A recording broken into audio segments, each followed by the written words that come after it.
اللہ اللہ اللہ اللہ اللہ اللہ اللہ اللہ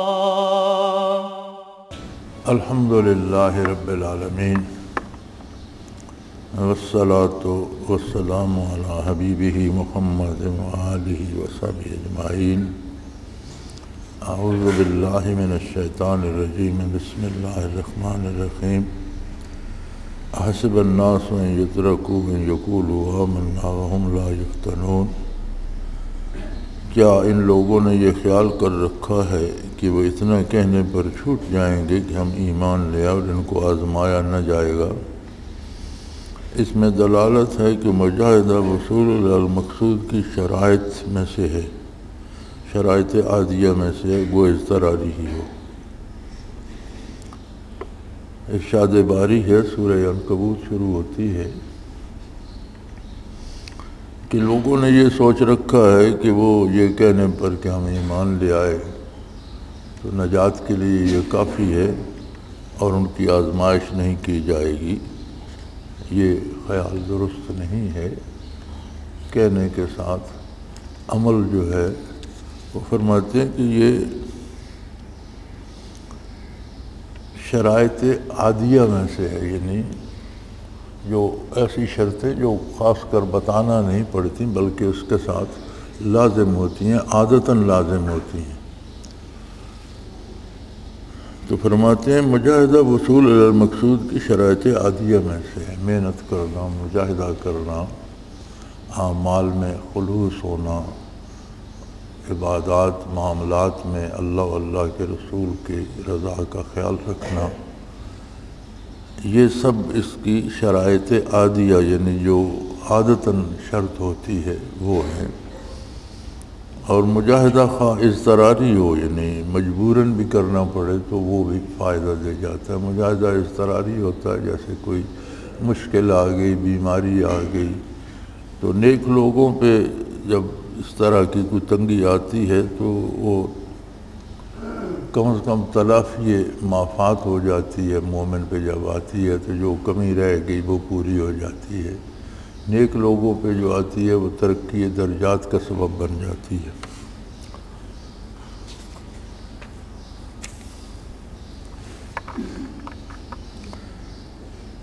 قولہ تعالی ومن جاہد فانما یجاہد لنفسہ ان اللہ لغنی عن العالمین، جو شخص محنت کرتا ہے اپنے ہی لیے محنت کرتا ہے، اللہ تعالیٰ کو جہان والوں سے کسی کی حاجت نہیں۔ اس میں مجاہدہ کے بعد عجب اور دعوے استحقاق کا کلا کما ہے۔ فرماتے ہیں اس آیہ کریمہ میں کہ جو محنت اور مجاہدہ کرتا ہے تو وہ اپنے لیے کرتا ہے، اللہ کسی کے مجاہدہ، کسی کے نوافل، کسی کے اذکار کا محتاج نہیں ہے۔ اللہ کو ضرورت نہیں ہے، خود بندے کو ضرورت ہے، اپنے لیے محنت کرتا ہے۔ تو فرماتے ہیں اس میں مجاہدہ کرنے کے بعد یہ سمجھنا کہ میرا اب حق ہے، مجھے فلاں مرتبہ ملنا چاہیے، اس کا رد ہے۔ اور مجاہدے پر فخر کرنے کا بھی اس آیہ کریمہ میں رد ہے۔ مجاہدہ کر کے فخر نہ کرے، اللہ کا شکر کرے کہ اس نے توفیق عمل دی۔ اور ثمرات یا مقامات یا مراقبات از قسم ثمرات ہوتے ہیں، اور ثمرات من جانب اللہ ہوتے ہیں، ثمرات وہبی ہوتے ہیں۔ مجاہدہ بندہ کر سکتا ہے لیکن اس پر پھل لانا یہ بندے کے اختیار میں نہیں، یہ اللہ کے دست قدرت میں ہوتا ہے۔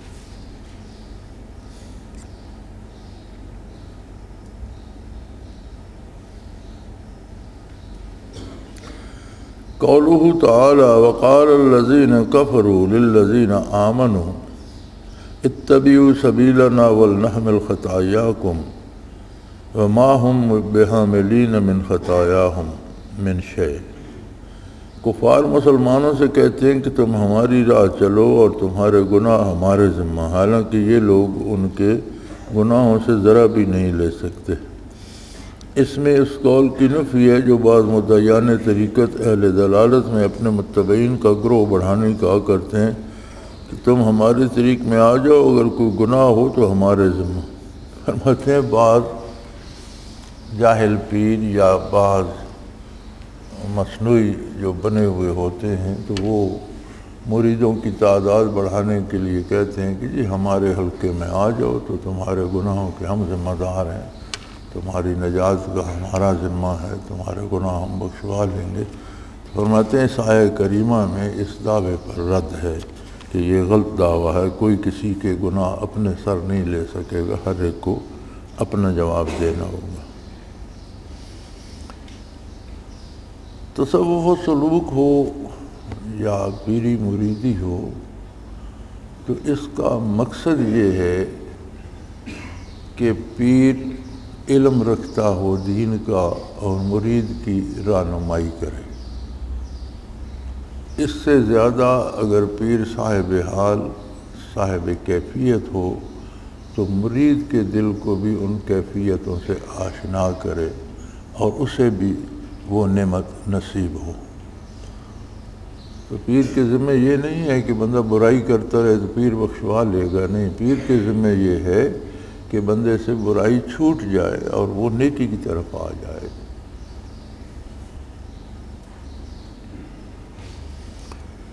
قولہ تعالیٰ قل سیروا فی الارض فانظروا کیف بدأ الخلق، آپ کہیے کہ تم لوگ ملک میں چلو پھرو اور دیکھو اللہ تعالیٰ نے مخلوق کو کس طور پر اول بار پیدا کیا۔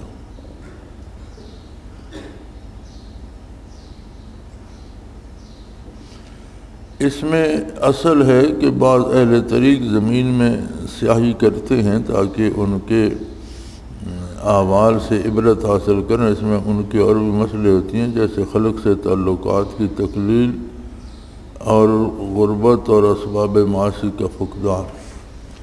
فرماتے ہیں کہ اکثر صوفی بھی سیاحت میں نکل جاتے ہیں۔ آیہ کریمہ کا مقصد تو یہ ہے کہ لوگ زمین میں چل پھر کر نہیں دیکھتے کتنی مخلوق ہے جو کبھی تھی ہی نہیں، تو اللہ کریم نے عدم سے اس کو وجود دے دیا اور اس کے آگے نسل چلانے کا اہتمام کر دیا، گھاس کے تنکے سے لے کر بڑے بڑے درختوں تک، پرندے، حیوان، درندے، جانور، انسان، سب کو عدم سے وجود دیا، اور کس طرح آگے وہ پھل پھول رہے ہیں، کیسا انتظام ان کی زندگی کا کر دیا۔ تو یہ عظمت الہی پہ دال ہے کہ دوبارہ پیدا کرنا اس کے لیے کوئی مشکل نہیں۔ تو فرماتے ہیں بعض صوفی بھی گھر بار چھوڑ کر سیاحت پہ نکل جاتے ہیں، اس میں دو چیزیں مطلوب ہوتی ہیں، ایک تو یہ کہ عظمت الہی چیزوں کو، لوگوں کو، حالات کو دیکھ کر عبرت حاصل کریں اور عظمت الہی کا اور زیادہ احساس جو ہے وہ مضبوط ہو۔ دوسرے یہ ہوتی ہے کہ سفر میں اور مسافرت میں اور غریب الوطنی میں کچھ لوگوں سے واقفیت کم ہوتی ہے، لہذا زیادہ باتیں لوگوں سے نہیں ہوتی، وقت ضائع نہیں ہوتا، اور گناہ کے مواقع بھی کم ہوتے ہیں غریب الوطنی میں، مسافرت میں، تو گناہ سے بچنا بھی آسان ہو جاتا ہے۔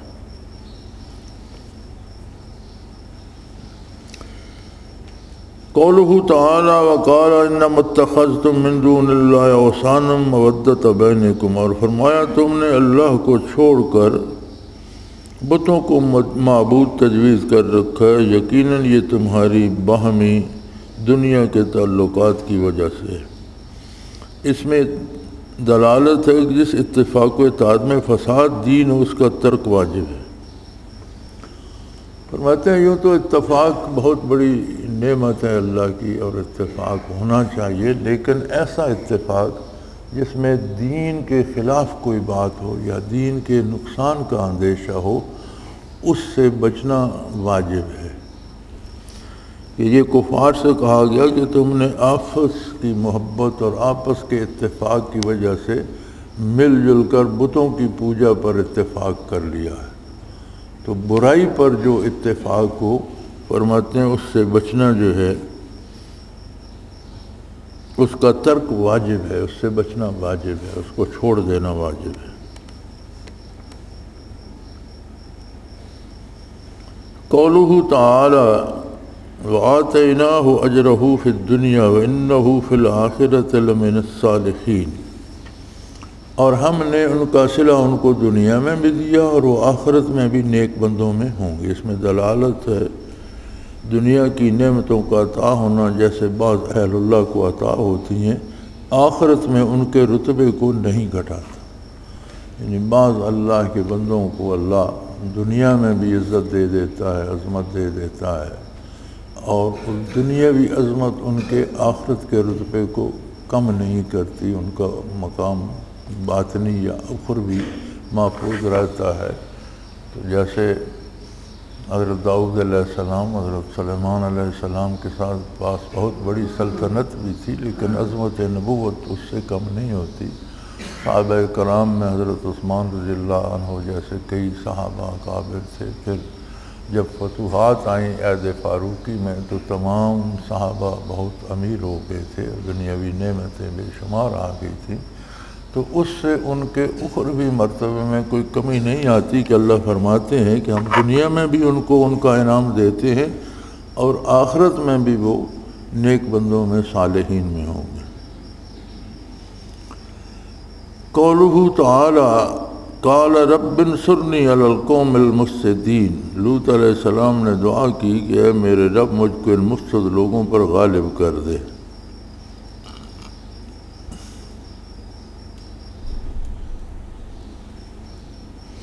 فرماتے ہیں اس میں اعدائے دین پر بد دعا کرنے کا جواب ثابت ہوتا ہے، اور یہ کمال اخلاق مثل حلم و کرم کے منافی نہیں۔ جیسے لوط علیہ السلام نے ان بدکاروں پر غالب آنے کی دعا کی تھی، فرماتے ہیں اسی طرح جو دین کے دشمن ہیں ان پر بد دعا کرنے کا اس میں جواز ہے۔ اسی طرح نوح علیہ السلام نے کی تھی، موسیٰ علیہ السلام نے کی تھی۔ قولہ تعالی قال ان فیہا لوطا قالوا نحن اعلم بمن فیہا لننجینہ واہلہ، ابراہیم علیہ السلام نے فرمایا وہاں تو لوط ہیں، فرشتوں نے کہا جو وہاں ہیں ہم کو سب معلوم ہے، ہم ان کو اور ان کے خاص متعلقین کو بچا لیں گے۔ اس سے ثابت ہوتا ہے کہ اہل اللہ کا کسی مجمع میں ہونا ان پر عقوبت نازل ہونے سے مانع ہوتا ہے، اور اہل اللہ کو ان سے جدا ہو جانا اس معنی کا ارتفاع ہے، یہ اقتضاء اس کا فی نفسی ہے، کسی عارض سے متخلف ہو جائے۔ فرماتے ہیں کہ فرشتے جب لوط علیہ السلام کی قوم کو تباہ کرنے کے ارادے سے حاضر ہوئے، پہلے ابراہیم علیہ السلام کے پاس آئے تو انہوں نے پوچھا، تو انہوں نے بتایا کہ ہم قوم لوط پر عذاب نازل کرنے جا رہے ہیں، تو انہوں نے بے تابی سے فرمایا کہ وہاں تو لوط علیہ السلام بھی ہیں۔ تو انہوں نے کہا ہمیں پتہ ہے کون کون ہے، اور ہم لوط علیہ السلام کو اور ان کے متبعین کو بچا لیں گے، ہمیں اس کا حکم ہے، وہ عذاب سے بچ جائیں گے، باقی لوگوں پر آئے گا۔ تو اس پہ مولانا فرماتے ہیں کہ اس سے ثابت ہوتا ہے کہ اللہ کے نیک بندے کسی مجمع میں ہوں تو ان پر مصیبت نازل نہیں ہوتی، مصیبت سے نازل ہونے کا بچاؤ ہو جاتا ہے، اور اہل اللہ کا ان سے جدا ہو جانا اس چیز کو الگ کر دیتا ہے، وہ الگ ہو جائیں تو ان پر مصیبت آ سکتی ہے، اگر کسی خاص وجہ سے اس کے خلاف بھی ہو جائے تو اللہ قادر ہے، لیکن عمومی قانون جو ہے وہ یہ ہے۔ قولہ تعالی ولما ان جاءت رسلنا لوطا سیء بہم وضاق بہم ذرعا، جب ہمارے فرستادہ لوط علیہ السلام کے پاس پہنچے تو لوط علیہ السلام کی وجہ سے مغموم ہوئے اور تنگ دل ہوئے۔ اس سے ثابت ہوا کہ طبی غم اور ضیق کمال کے منافی نہیں، جبکہ مقتضائے غیر مشروع پر عمل نہ کیا جائے۔ فرماتے ہیں لوط علیہ السلام کے جب پاس وہ فرشتے پہنچے تو وہ نوعمر لڑکوں کی شکل میں تھے، تو اس سے دو باتیں ثابت ہوتی ہیں کہ انبیاء کو علوم غیبیہ پر مطلع فرمایا جاتا ہے، لیکن اگر کسی بات کو اللہ کریم صیغہ راز میں رکھنا چاہیں تو وہ نبی سے بھی رکھ لیتے ہیں۔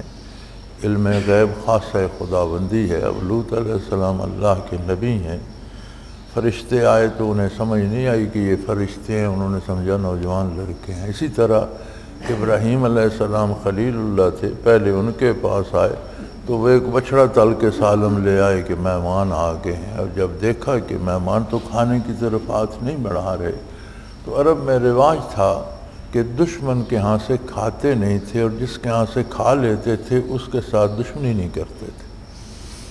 تو کسی مہمان کا کھانے کی طرف ہاتھ نہ بڑھانا اس بات کی دلیل ہوتا تھا کہ یہ برے ارادے سے آیا ہے، یہ لڑائی کرے گا۔ تو ابراہیم علیہ السلام ڈر گئے کہ یہ کون ہے، انجان لوگ ہیں، ان کو میرے ساتھ کیا دشمنی ہے۔ تب انہوں نے عرض کی کہ حضرت ہم اللہ کے فرشتے ہیں، انسان نہیں ہیں، اس لیے کھانا نہیں کھا رہے، اور آپ کے پاس آپ کو بیٹے کی بشارت دینے کے لیے آئے۔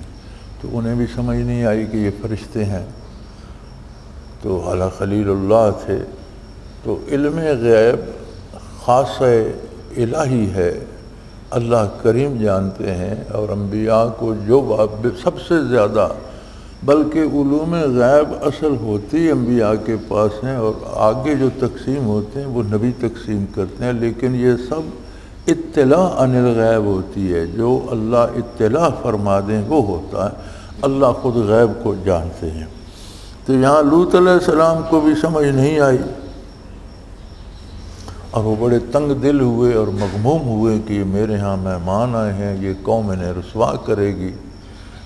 تب فرشتوں نے انہیں بتایا کہ آپ پریشان نہ ہوں، ہم اللہ کے فرشتے ہیں، اور ان لوگوں پر عذاب آنے والا ہے، آپ اپنے جو تابعین ہیں، آپ کے متبعین ہیں، ان کو لے کر سحری کے وقت نکل جائیں، تو پیچھے ان کو ہم تباہ کر دیں گے۔ دوسری بات فرماتے ہیں کہ کاملین پر بھی طبعی دکھ یا رنج واقعہ ہوتا ہے، اور یہ کمال کے منافی نہیں۔ جیسے انبیاء پہ ہوا، تو اگر جو طبعی رنج یا دکھ ہوتا ہے اس سے کوئی اللہ کی ناشکری نہ کی جائے، اس کے مقتضا پہ عمل نہ کیا جائے، جزا و فضا کوئی کرتا ہے تو اللہ کی شکایت نہ کرے، اللہ کا شکر ادا کرے، شور شرابہ نہ کرے، تو دل میں دکھ کا احساس ہونا، غم کا ہونا کسی حادثے پر، یہ کمال کے منافی نہیں۔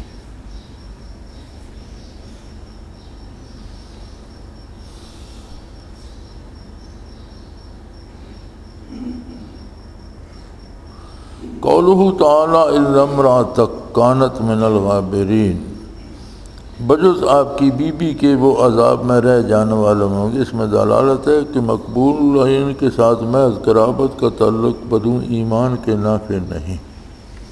لوط علیہ السلام کو بتایا گیا کہ آپ کے تمام متبعین کو اللہ بچا لیں گے سوائے آپ کی اہلیہ کے، کہ وہ کافروں کے ساتھ عذاب میں ہلاک ہو جائے گی۔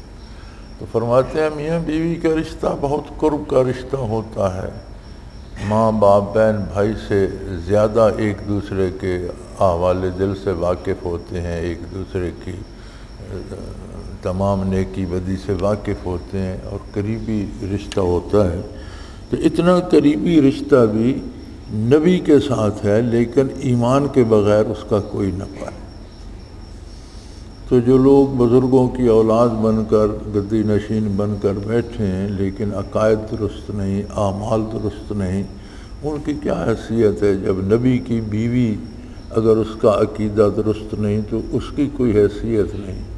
نوح علیہ السلام کا بیٹا، انہوں نے دعا بھی کی تو فرمایا انہ لیس من اہلک، وہ آپ کے خاندان سے، آپ کے گھر والوں سے نہیں ہے، انہ عمل غیر صالح، اس کا کردار اچھا نہیں ہے، یعنی اس کے اعمال برے ہیں۔ تو اگر برے اعمال والا سگا بیٹا بھی اللہ نے فرما دیا کہ اس کا آپ ساتھ کوئی رشتہ نہیں، تو نبی کے ساتھ، نبی اللہ کے بندوں کے ساتھ، اہل اللہ کے ساتھ، نبی کے متبعین کے ساتھ جو رشتہ ہوتا ہے اس کی بنیاد عقیدے پر اور اس کی طاقت عمل صالح پہ ہوتی ہے۔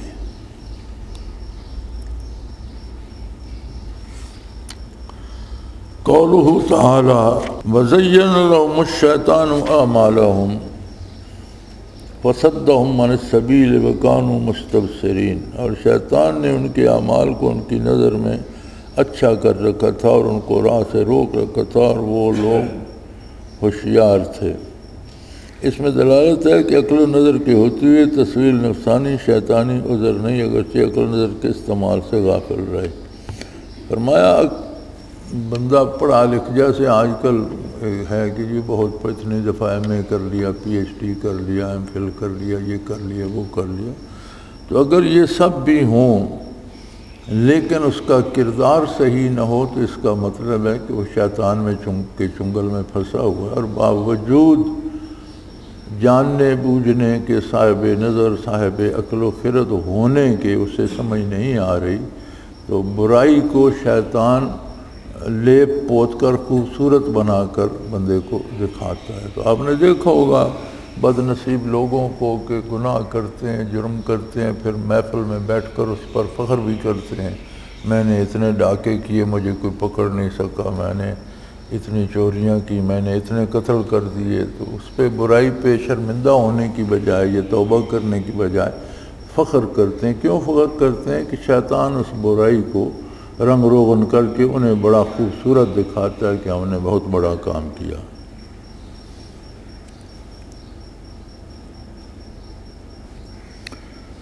قولہ تعالی اتل ما اوحی الیک من الکتاب واقم الصلاۃ ان الصلاۃ تنہی عن الفحشاء والمنکر ولذکر اللہ اکبر واللہ یعلم ما تصنعون۔ جو کتاب آپ پر وحی کی گئی ہے آپ اس کو پڑھا کیجئے اور نماز کی پابندی رکھیے، بے شک نماز بے حیائی اور ناشائستہ کاموں سے روک ٹوک کرتی رہتی ہے، اور اللہ کی یاد بہت بڑی چیز ہے، اللہ تعالیٰ تمہارے سب کاموں کو جانتا ہے۔ فرماتے ہیں اس آیت میں اصول اعمال سلوک یعنی تلاوت، صلاۃ، ذکر و مراقبہ مجتبی ہیں اور دوسرے اعمال ان کے تابع ہوتے ہیں۔ فرماتے ہیں یہ اصل ہے سلوک و تصوف کی۔ اس میں تلاوت،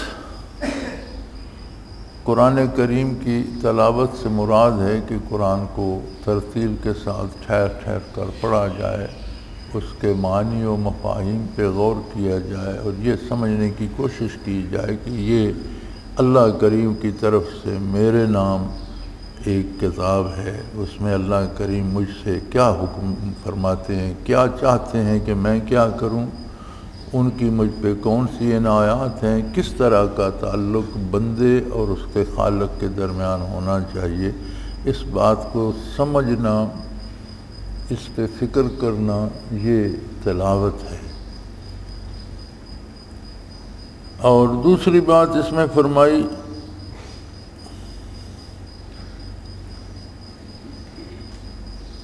صلاۃ یعنی عبادات۔ ولایت کا کوئی مرتبہ ایسا نہیں جس پہ عبادت معاف ہو جائے۔ ہر وقت کی صلاۃ جو ہے ہر وقت پر اس کے اپنے قاعدے کے مطابق ادا کرنا یہ تو بہت ضروری ہے۔ اس کے علاوہ نوافل ادا کرتے رہنا، یاد الہی، چونکہ قرب الہی کا سب سے بڑا درجہ جو بندے کو حاصل ہوتا ہے وہ سجدے میں حاصل ہوتا ہے۔ تو میں سیرت پاک کا مطالعہ کر رہا تھا تو فرماتے ہیں کہ حضور صلی اللہ علیہ وسلم کو جب بھی موقع ملتا آپ 2 رکعت نفل پڑھ لیتے تھے، سوائے ان اوقات کے جن میں سجدہ منع ہے، باقی شب و روز میں حضور کو جب بھی موقع ملتا تو 2 رکعت نفل ادا کر لیتے تھے۔ تو صلاۃ سے مراد فرائض سے تو چھٹکارا ہی نہیں، مزید اس پہ نوافل سے اور اللہ کی یاد میں رہنا۔ اور تیسرا ذکر و مراقبہ، یہ ساری چیزیں اس آیت میں جمع ہو گئی ہیں۔ وَلَذِكْرُ اللَّهِ اکبر۔ دیکھیں نا تلاوت کلام بھی آ گئی، یہ بھی لسانی ذکر ہے، صلاۃ بھی آ گئی، یہ عملی ذکر ہے۔ اس کے بعد پھر فرمایا کوئی اور ذکر بھی ہے پھر جو بہت بڑا ہے، فرمایا وَلَذِكْرُ اللَّهِ اکبر۔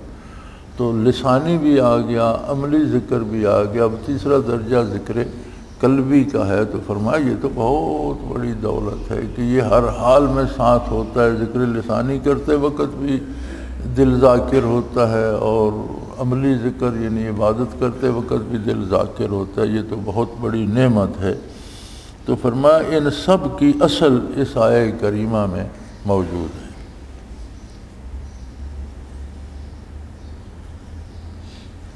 مجھے حیرت ہوتی ہے، اگلے دن بھی ایک ای میل تھی کہ جی مجھے کہتے ہیں کہ ذکر کا ثبوت قرآن و حدیث میں نہیں ہے۔ سمجھ نہیں آتی کہ کون سا قرآن یہ لوگ پڑھتے ہیں دیکھتے ہیں جس میں ذکر کا حکم نہیں ہے۔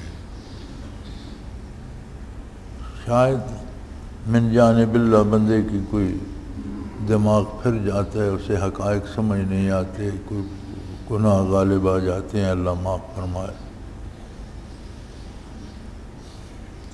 قولہ تعالی وَلَا تُجَادِلُوا أَهْلَ الْكِتَابِ إِلَّا بِالَّتِي هِيَ أَحْسَنُ لِلَّذِينَ ظَلَمُوا، اور تم اہل کتاب کے ساتھ مہذب طریقہ کے مباحثہ کرو، ہاں جو ان میں زیادتی کے۔ اس میں دلالت ہے کہ مخالف کے ساتھ نرمی برتے، جب عناد ظاہر ہو تو سختی کی اجازت ہے۔ اہل اللہ کا مخالفین کے ساتھ یہی طریقے، باقی طالبین کے ساتھ دوسرا طرز ہے۔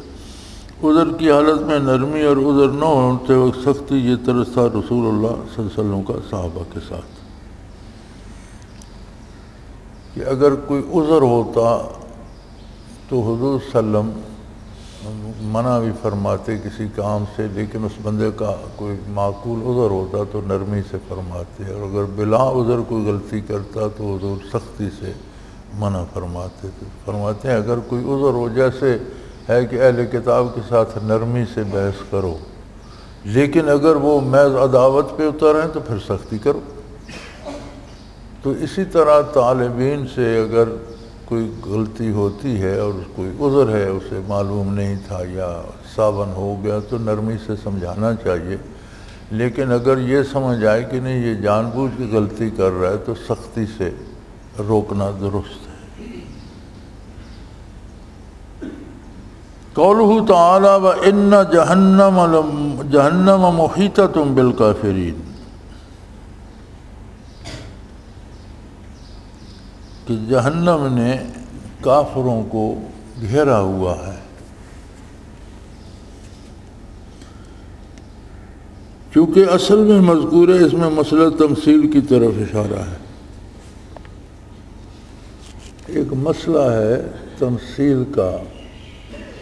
تمثیل یہ ہوتی ہے کہ اہل اللہ میں بھی یہ دیکھا گیا ہے کہ ایک بندہ تو یہاں ہے، کوئی دوسرا حج سے آیا تو کہتے ہیں میں نے آپ کو وہاں دیکھا تھا، تو وہاں تو وہ نہیں تھا، وہ تو یہاں تھا۔ وہاں اس کی تمثیل تھی، یعنی انوارات میں تصویر منعکس ہو کر جیسے شیشے میں منعکس ہو کر دکھائی دیتی ہے، اسے تمثیل کہتے ہیں۔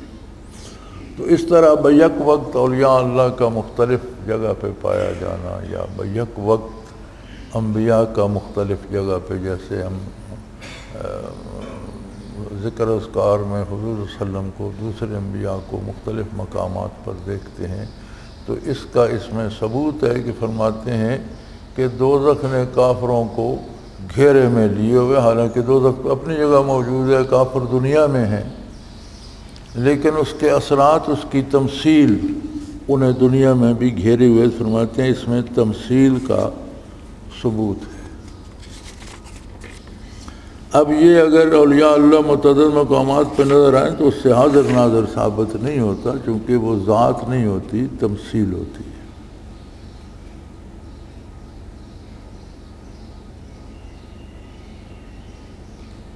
قولہ تعالی وما هذه الحیات الدنیا الا لہو ولعب وان الدار الآخرۃ لہی الحیوان لو کانوا یعلمون، یہ دینوی زندگی بجز لہو و لعب کے اور کچھ بھی نہیں، دراصل زندگی عالم آخرت ہے، اگر ان کو اس کا علم ہوتا تو ایسا نہ کرتے۔ زود فی الدنیا ترغیب آخرت میں صریح ہے، اور دنیا کو آخرت پر ترجیح دینے والے پر جہل کا حکم ہے۔ فرمایا اس آیت سے دو چیزیں ثابت ہوتی ہیں۔ زود فی الدنیا، دنیا سے بے رغبتی۔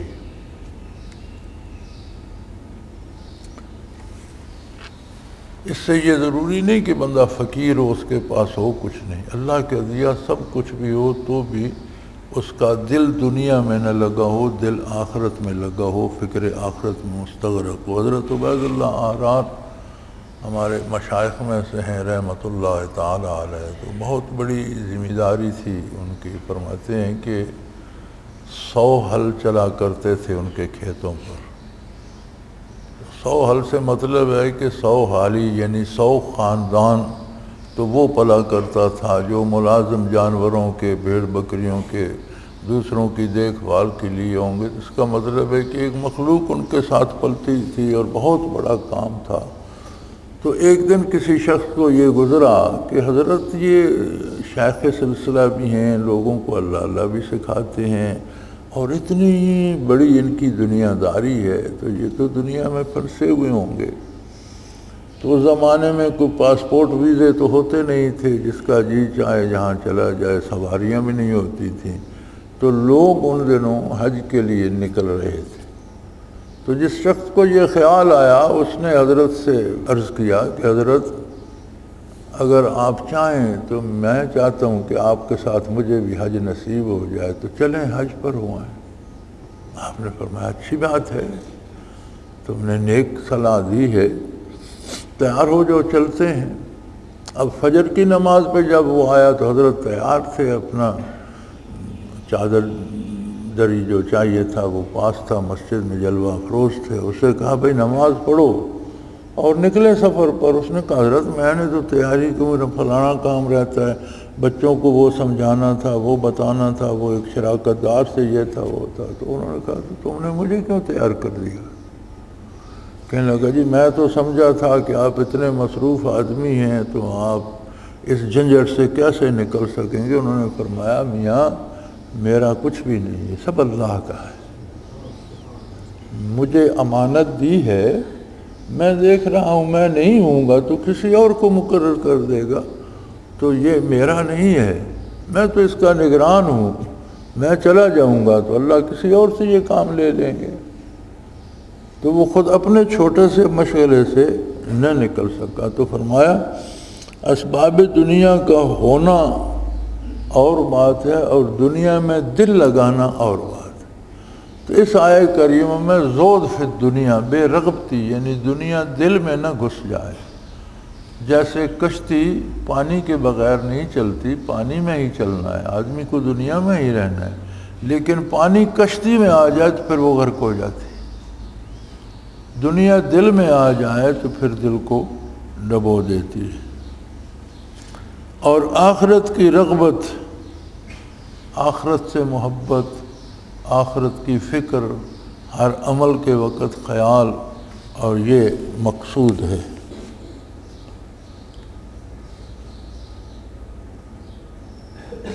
قولہ تعالیٰ فَإِذَا رَكِبُوا فِي الْفُلْكِ دَعَوُا اللَّهَ مُخْلِصِينَ لَهُ الدِّينَ فَلَمَّا نَجَّاهُمْ، جب لوگ کشتی میں سوار ہوتے ہیں تو اللہ پر اعتقاد کر کے پکارتے ہیں، جب ان کو نجات ملتی ہے تو پھر مکر جاتے ہیں۔ تو فرمایا یہ اخلاص اگر دل سے نہ تھا تب تو اس میں دلالت ہے میں صورت عمل کافی نہیں، اگر دل سے تھا تو دلالت عمل بدون استقامت کافی نہیں۔ فرمایا دو صورتیں ہیں کہ سمندر میں جہاز پر کشتی پر وہ بیٹھے تو اللہ کو یاد کیا اور بڑی دعائیں کی، جب خشکی پر سلامتی سے آ گئے تو پھر بھول گئے اور پھر اپنی عیش و عشرت میں لگ گئے۔ تو فرمایا دو باتیں، یا تو ان کا وہ پکارنا خلوص دل سے تھا ہی نہیں، محض رسمن تھا۔ اگر رسمن تھا تو اس میں اس بات پر دلالت ہے کہ اعمال میں خلوص نہ ہو تو ان کی کوئی حیثیت نہیں۔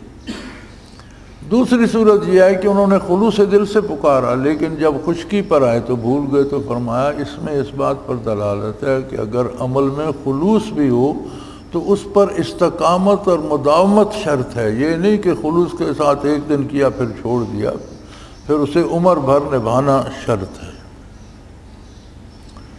قولہ تعالی والذین جاہدوا فینا لنہدینہم سبلنا وان اللہ مع المحسنین لمع المحسنین، اور جو لوگ ہماری راہ میں مشقتیں برداشت کرتے ہیں ہم ان کو اپنے رستے ضرور دکھا دیں گے، بے شک اللہ تعالیٰ ایسے خلوص والوں کے ساتھ ہے۔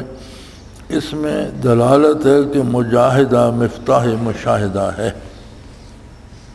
یعنی جو اللہ نے فرمایا والذین جاہدوا فینا، جو ہمارے لیے ہماری رضا کی خاطر ہمیں پانے کی خاطر محنت مجاہدہ مشقت کرتے ہیں، ان کو ہم اپنے رستے دکھا دیں گے۔ تو فرمایا اس میں اس بات پر دلالت ہے کہ مجاہدہ اگر خلوص سے ہو تو مشاہدے کی چابی ہے، قرب الہی کی، رضا الہی کی، وصول اللہ کی مفتاح ہے، چابی ہے۔ سورہ عنکبوت تمام ہوئی الحمدللہ۔ کل انشاءاللہ سورہ روم دیکھیں گے۔ اللہ کریم نے توفیق عطا فرمائی اور صحت و عافیت ہوئی، سب اس کے دستے قدرت میں ہے۔ وما توفیقی الا باللہ، وآخر دعوانا الحمدللہ رب العالمین۔ الحمدللہ رب العالمین، والصلاة والسلام علی حبیبہ محمد وآلہ وسلم۔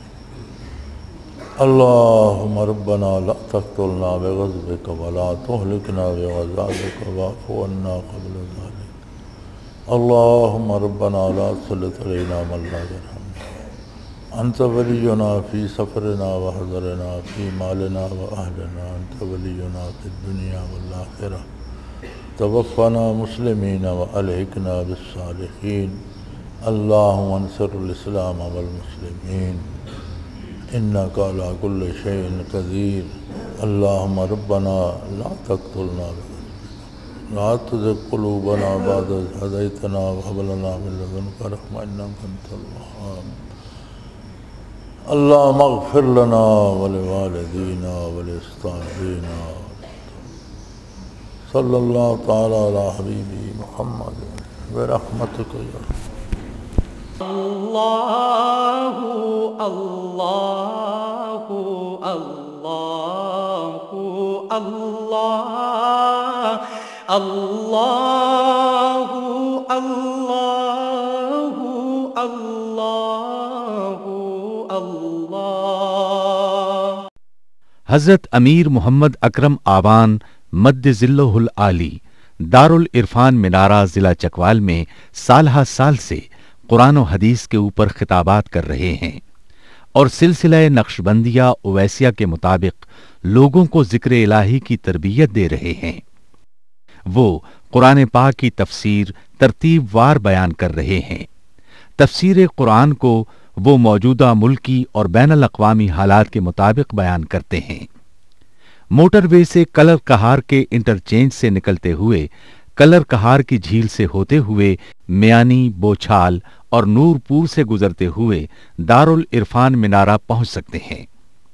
حضرت امیر محمد اکرم آوان نے بچیوں اور بچوں کی دینی اور دنیاوی تعلیم کے لیے سقارہ اکیڈمی کے نام سے ایک درسگاہ بھی قائم کی ہے، جس کا افتتاح ملک پاکستان کے صدر جنرل محمد ضیاء الحق نے اپنے دست مبارک سے کیا تھا۔